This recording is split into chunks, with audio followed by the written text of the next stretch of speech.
পাখি যেন মনে করে যে আপনি পাথর, পাখি আপনাকে পাথর মনে করে আপনার গায়ে বসার ইচ্ছা করবে, এইরকম ভাবে বসে থাকবেন, কথা মূল্যায়ন করবেন। আপনার জন্যই বলছি, নিজের প্রয়োজন দেখাবেন না দয়া করে, যে যেখানে আছেন। যারা আপনারা মহিলা আছেন তাদেরকে আমরা অনুরোধ জানাচ্ছি, কাজ বন্ধ করুন, কথা বন্ধ করুন, মুখ বন্ধ করুন। আমরা অনেক কষ্ট করে আপনাদের সামনে সময় পেশ করি, কথা দিন ধর্মের বলে থাকি।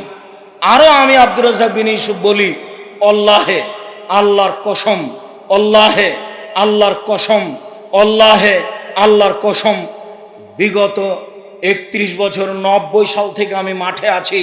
এই 90 সাল থেকে না আজ পর্যন্ত আমি কোনোদিন অপ্রয়োজনীয় বাক্য বলিনি। 90 সাল থেকে নিয়ে এখন পর্যন্ত আমি কোনোদিন কেসা কাহিনী বলিনি। 90 সাল থেকে নিয়ে এখন পর্যন্ত আমি কোনোদিন কারো বিরুদ্ধে কথা বলিনি। আমার বলা প্রয়োজন হয় না।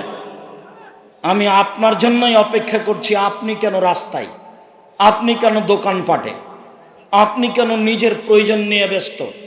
উদ্বোধনী আলোচনায় আপনাকে আমি অনুরোধ জানিয়েছি যে আপনি এভাবে সময় ক্ষেপণ করিয়েন না। এখানে কোনো দলাদলি আলোচনা হয় না, এখানে বিষয়ভিত্তিক কোরআন এবং হাদিসের আলোচনা হয়। এখানে কারো পক্ষে বিপক্ষে কথা হয় না, এখানে কারো প্রশংসা করে কাউকে তুলে দেওয়া হয় না।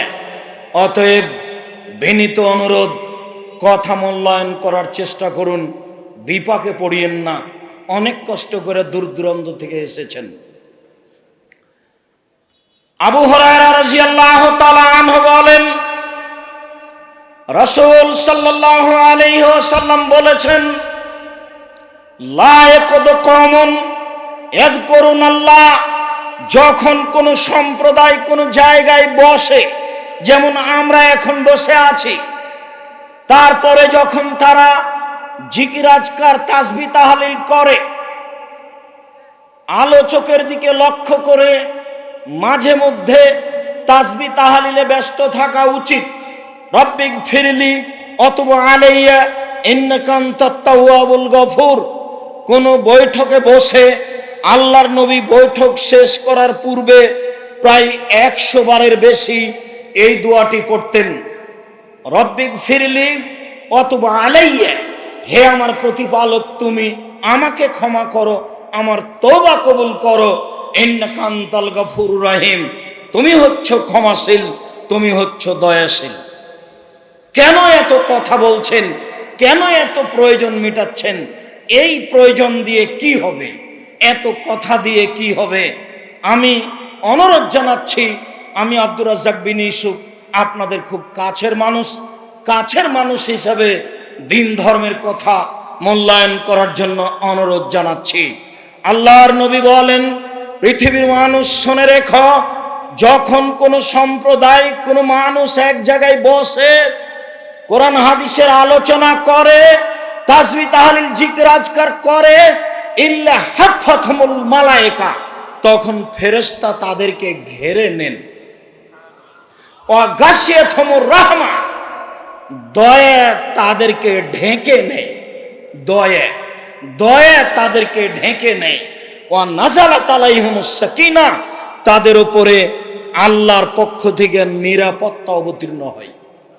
হাদিস তো বুখারী মুসলিম। আপনি এখন কি বুঝাতে চাচ্ছেন? আমরা এই হাদিসের অধিকারী কি না, অধিকারী হওয়ার জন্য অনুরোধ জানাচ্ছি। এটাই তো সেই বৈঠক। আমি আব্দুর রাজ্জাক বিন ইউসুফ, আমি যেটুকু ভাঙাচোরা কোরআন হাদিস বুঝি, তাতে আপনাকে আমি বলছি, এই বৈঠকই সেই বৈঠক যেই বৈঠকের কথা আল্লাহর নবী বললেন। যখন মানুষ কোন জায়গায় বসে আল্লাহকে স্মরণ করে, তখন সেই জায়গা ফেরেশতা ঘিরে নেন, রহমত দিয়ে ঢেকে দেওয়া হয়, নিরাপত্তা অবতীর্ণ হয়। ওয়া যাকারাহুমুল্লাহু ফিমান ইনদাহু, আর আল্লাহ পাশের ফেরেশতা যারা দামি দামি বড় বড় ফেরেশতা, জিবরাইল, মিকাইল, মালাকুল মউত, তাদেরকে বলেন, দেখো তো এদেরকে সৃষ্টি করতে নিষেধ করেছিলে? দেখো তো বলে রব্বিক ফিরলি অতবা আলাইয়া ইন্নাকা আনতাত তাওয়াবুল গাফুর। তুমি এদের সৃষ্টি করতে নিষেধ করেছিলে, দেখো তো এরা বলে আস্তাগফিরুল্লাহ আল্লাযী লা ইলাহা ইল্লা হুয়াল হাইয়ুল কাইয়ুম বিলাই। আল্লাহ অহংকার করে তাদের সামনে পেশ করেন, আর আমরা গল্প গুজবে, ঘুমানোতে আর আত্মীয় স্বজনকে নিয়ে মোবাইল নিয়ে ব্যস্ত আছি। ভুল হচ্ছে, দেখুন ভুল হচ্ছে, দেখুন ভুল হচ্ছে, দেখুন ভুল হচ্ছে। আবু হুরায়রা রাদিয়াল্লাহু তাআলা আনহু বলেন, রাসূল সাল্লাল্লাহু আলাইহি সাল্লাম বলেছেন, মাস্তামা কওমুন ফি বাইতিন মিন বুয়ুতিল্লাহ। যখন কোন সম্প্রদায় লোকজন কোন জায়গায় বসে, আল্লাহর কোন ঘরে বসে, ইয়াতলুনা কিতাবাল্লাহে, তারা আল্লাহর কিতাব পড়ে, ওয়া ইয়াতাদারাসুনাহু বাইনাহুম, আপোষে সেই নিয়ে আলোচনা পর্যালোচনা করে, ইল্লা নাযালাত আলাইহিমুস সাকিনা, তখন তাদের উপরে আল্লাহর পক্ষ থেকে নিরাপত্তা অবতীর্ণ হয়। ওয়া গাশিয়াতহুমুর রাহমা, রহমত তাদেরকে ঢেকে নেয়, রহমত দিয়ে ঘিরে দেওয়া হয়। দয়া ও রহমতের আলোচনা আপনার সামনে, এই দয়া রহমতের কথাগুলি বলছি, আপনি বুঝতে পারছেন কিনা সম্মানিত দিনী ভাই বোন? দয়া ও রহমতের কথা আল্লাহর নবী অনেক জায়গাতে বলেছেন। তার দুই একটা পেশ করলাম, আরো দুই একটা পেশ করে আমরা আবারও শেষ কথার দিকে ফিরে যাব। দেখুন, আব্দুল্লাহ ইবনে বুসর রাদিয়াল্লাহু তাআলা আনহু বলেন, কাদাবান নবী সাল্লাল্লাহু আলাইহি ওয়াসাল্লাম আলা আবি, আল্লাহর নবী আমার পিতার বাড়িতে আসলেন। আমার পিতা তাদের সামনে হালুয়া, মানে দুধ, খেজুর, পনির, ঘি একসাথে মিক্স করে, তার আরবি নাম হাইস, হালুয়া পেশ করলেন। আল্লাহর নবী এই হাইস হালুয়া খেলেন। তারপরে আমার আব্বা তাদের সামনে খেজুর পেশ করলেন। আল্লাহর নবী খেজুরও খেলেন। খেজুর খেয়ে এই দুইটি আঙ্গুল মধ্যম তর্জনী দিয়ে খেজুরের আঁটিগুলি ধরে ধরে বাহির দিকে নিক্ষেপ করলেন। সেটা আমি দেখতে পাচ্ছি। খাওয়ার পরে হালুয়া খেতে হবে এমন হাদিস নেই, তবে খাওয়ার পরে ফল খাওয়া ভালো এই কথা বললে এই হাদিস বলা যেতে পারে। আল্লাহর নবীর সামনে আমার আব্বা হালুয়া হাইস পেশ করলেন, আল্লাহর নবী খেলেন। তারপর আমার আব্বা তার সামনে কিছু খেজুর পেশ করলেন, তিনি খেজুর খেলেন, আঁটিগুলি এইভাবে ধরে ছুঁড়ে মারছিলেন। ফালাম্মা কামা, খাওয়া শেষে যখন দাঁড়ালেন চলে যাবেন, কামা আবি, আমার পিতাও দাঁড়িয়ে গেলেন। ফা খাজা বেলে জামে দাব্বাতিহি, আমার আব্বা আল্লাহর নবীর ওই গাধার ঘোড়ার লাগামটা ধরে নিলেন। ধরে নিয়ে বললেন, উদুলি উদুল্লাহ আলী, আপনি আমার জন্য আল্লাহর কাছে একটু দোয়া করুন। এদেশে 5 ওয়াক্ত সালাতের পরে হাত তুলে দোয়া না করলে অনেক মসজিদের মুসাল্লিরা বলে, দোয়া করে দেন, ইমামতি করছেন দোয়া করে দেন না, মনে হচ্ছে ভাব খান এরকম। আমাকে একদিন বগুড়ায় এক মসজিদে বলা হয়েছিল, তখন আমি উত্তরে বলেছিলাম, আমি কি আপনার কাজের বাড়ির মানুষ? আপনার বাড়িতে আমি কাজ করি নাকি? আপনার বাড়ির কি আমি কাজের মানুষ নাকি? আপনি আমাকে এভাবে আদেশ করছেন কেন? আপনি দোয়া করেন, কে আপনাকে নিষেধ করছে? তা আল্লাহর নবীর এই গাধার লাগাম ধরে নিলেন। ধরে নিয়ে বলছেন, দোয়া করে দেন আমার জন্য। তখন আল্লাহ রাসূল বলছেন, আল্লাহুম্মা বারিক লাহুম ফিমা রাযাকতাহুম, আল্লাহ তুমি এদের যে রুজি দিয়েছো তাতে বরকত দাও।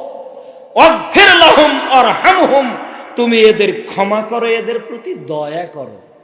দয়া ক্ষমা, দয়া ক্ষমা। আগামীকাল আলোচনা হবে ইনশাআল্লাহ আল্লাহর ক্ষমা। আল্লাহর নবী বললেন, আল্লাহ এদের যে রুজি দিয়েছো তাতে তুমি বরকত দাও। আল্লাহ তুমি এদের প্রতি দয়া করো, এদের ক্ষমা করো। দয়ার কথা আল্লাহর নবী বললেন। আওফ ইবনে মালিক রাদিয়াল্লাহু তাআলা আনহু বলেন, সাল্লাল্লাহু নবী সাল্লাল্লাহু আলাইহি সাল্লাম আলা জানাজা, আল্লাহর নবী একটা জানাজা করলেন একদা।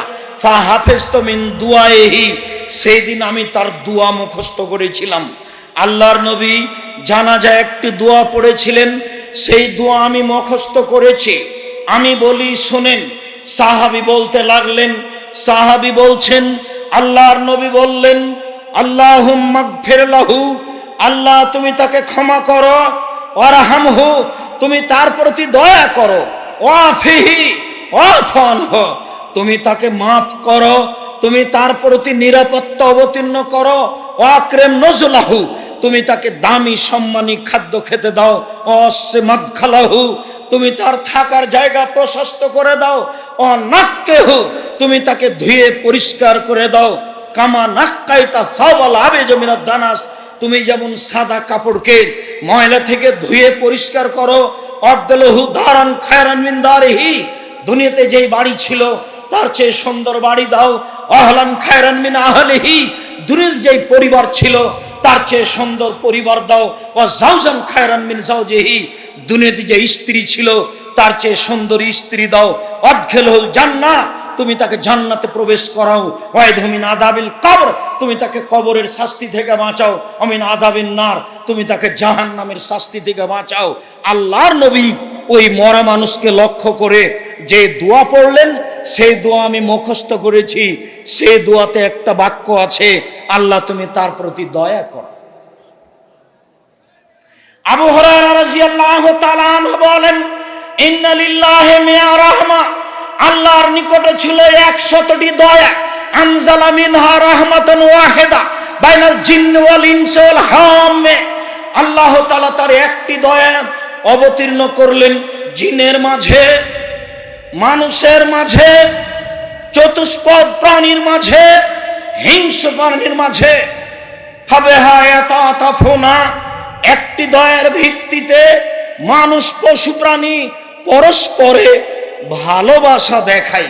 অবেহা ইয়াতারাহামুনা একটি দয়ার ভাগ পেয়ে পশু প্রাণী মানুষ পরস্পরে দয়া করে থাকে। অবেহা তাতফুল ওয়াহসালা ওয়ালাদেহা একটি দয়ার ভাগ পেয়ে হিংস্র প্রাণী তার বাচ্চার প্রতি দয়া করে। সম্মানিত দিনী ভাই বোন, একটি দয়ার ভাগ পেয়ে গাভী তার বাচ্চাকে আদর করে চাটে, একটি দয়ার ভাগ পেয়ে কুকুর তার বাচ্চাকে আদর করে ডাকে, একটি দয়ার ভাগ পেয়ে সাপ তার বাচ্চাকে আদর করে, একটি দয়ার ভাগ পেয়ে মুরগি তার বাচ্চাকে আদর করে ডাকে, একটি দয়ার ভাগ পেয়ে মানুষ তার ছেলে মেয়েকে শতবার চুমা দেয়, আদর করে কোলে নেই। 99টি দয়া আখার আল্লাহ তাআলা 39 রহমা আল্লাহ তাআলা 99টি দয়া রেখে দিয়েছেন নিজের কাছে। ইয়ারহামু বিহা আলা ইবাদিহি ইয়াউমুল কিয়ামা এই 99টা দয়া দিয়ে আল্লাহ বিচারের মাঠে মানুষকে ক্ষমা করবেন। একটি দয়ার ভাগ যদি এমন হয় তাহলে 99টি দয়ার ভাগ কেমন হতে পারে? একটি দয়ার ভাগ যদি এমন হয় তাহলে 99টি দয়ার ভাগ কেমন হতে পারে? উমর ইবনুল খাত্তাব রাদিয়াল্লাহু তাআলা আনহু বলেন, কাদেম আলান নবী সাল্লাল্লাহু আলাইহি সাল্লাম সাবিয়্য আল্লাহর নবীর নিকটে একদল বন্দী মানুষ আসলো, আটকা পড়েছে, বন্দী হয়েছে। অবিহি ইমরাতুন সেখানে ছিল একজন মহিলা, তাহাল্লাব তাসিও সাদিওহা তার বাচ্চা না থাকার কারণে স্তনে দুধ বেশি হয়ে গেছে, মনে হচ্ছে যেন স্তন থেকে দুধ ঝরে পড়বে। তাসা এমত অবস্থায় মহিলা ছুটাছুটি করছে, কোথায় বাচ্চা পাওয়া যাবে, বাচ্চাকে দুধ খাওয়াবে। ফা ওয়াজাদাত সাবিয়ান ফিস সাবিয়ে হঠাৎ করে সে বন্দীদের মাঝে তার বাচ্চাকে পেয়ে নিয়েছে। ফা খাজাতহু মহিলা বাচ্চাকে ধরে নিয়েছে। ফাল সাকাতহু বেবাতনিহা বাচ্চাকে পেটের সাথে জড়িয়ে ধরেছে। ফার জাতহু তারপর বাচ্চাকে দুধ খাওয়ানো আরম্ভ করেছে। আল্লাহর নবী বললেন, মা তারাও না হাজিহি সঙ্গী সাথী তোমরা এই মহিলার ব্যাপারে কি মনে করো? এই মহিলা কি তার বাচ্চাকে আগুনে নিক্ষেপ করতে পারে? সঙ্গী সাথী কি বলতে চাও? এই মহিলা কি তার বাচ্চাকে আগুনে নিক্ষেপ করতে পারে? কুলনাল্লাহ আমরা বললাম জি না, মহিলা তার বাচ্চাকে আগুনে নিক্ষেপ করতে পারে না।